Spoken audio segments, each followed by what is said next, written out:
Homeland Security Secretary Mayorkas survived impeachment yesterday after 4 Republicans voted against party lines. Karl Rove joins me this morning. Karl, I say Republicans are in disarray. My question is, who do you blame? Well, I got a simple answer for that. It's on the whiteboard. I blame everybody. I blame the members for coming up with stupid ideas. I blame the leadership for not being able to count the votes. President Trump killed the immigration bill, the border bill, by intervening. I'm not certain that's all. In fact, I know that's not a wise move, but there's plenty of blame to go around, and it starts from the bottom, goes to the top, and goes back to the bottom again. RNC Chair Ronald McDaniel reportedly plans to step down after the South Carolina primary. This looks like Trump's influence right now. It seems like this is Trump's party now, isn't it? Well, it's certainly in control of the National Committee. Look, that's normal for a presidential candidate to have, influence over the direction of the National Committee. In 2000, after George W. Bush secured the nomination, we sent our political director, Maria Sino, over to make certain that all of the activities of the National Committee and of the presidential campaign were being coordinated well. And that's normal. What's unusual is to fire the chairman and try and put in your own person. The National Committee consists of 3 members from every state and the territories. They like to have one of their own be the chairman. They don't like being dictated to. The former president has already made clear he'd like the North Carolina chairman to be Rana's replacement.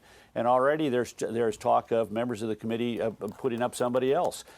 It's a very delicate relationship any presidential candidate has to have with his or her national committee, party national committee, and the president's sort of putting his thumb on this scale, and it's a little bit more delicate than that. Is a Trump-Biden rematch set in concrete? You think that is the way it will definitely be in November this year? You know, I don't know why I say this, but I don't think it will be. I mean, you began today's program with the latest iteration of Joe Biden's memory problems. I mean, the other day he had a meeting talking about how shortly after becoming president in 2021, he had a G7 or G8 meeting, and he had a conversation with Francois Mitterrand, who died in 1996.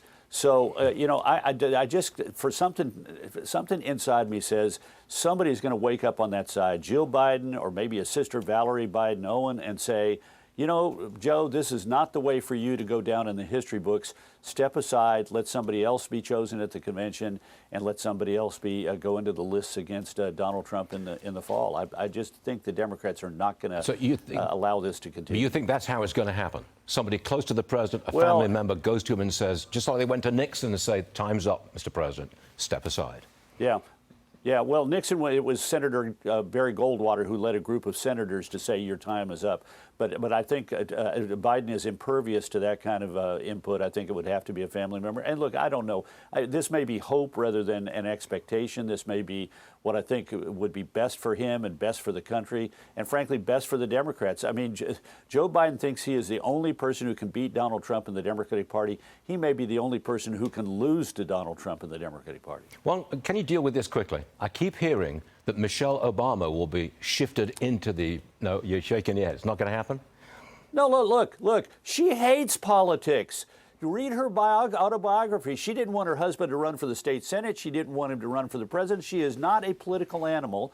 And besides, look, Barack Obama was my charge at the White House. I dealt with him for 3 years. He's a smart guy. He would know that if Michelle Obama woke up tomorrow and said, you know what, I've decided after a life of hating politics, I want to be the vice presidential running mate or run for president, people would say, you know what, that's Barack trying to get a 3rd term as president, and they wouldn't go for it. But the starting point is she hates politics. This is a weird obsession of the conspiratorial right, and it's just lunacy, pure lunacy. I had to deal with this in 2020 when this was running through the President Trump's reelection campaign. They thought somehow or another Biden was going to be pushed aside by Obama. Andrew Cuomo was going to be the Democratic candidate, and his running mate was going to be Michelle Obama. And you know, I told the Trump people, including the president himself, this is sheer, utter lunacy, starting with the fact she hates politics, period. She loves the life she's got. So we know exactly where you stand, Karl Rove, and thanks for sharing that with us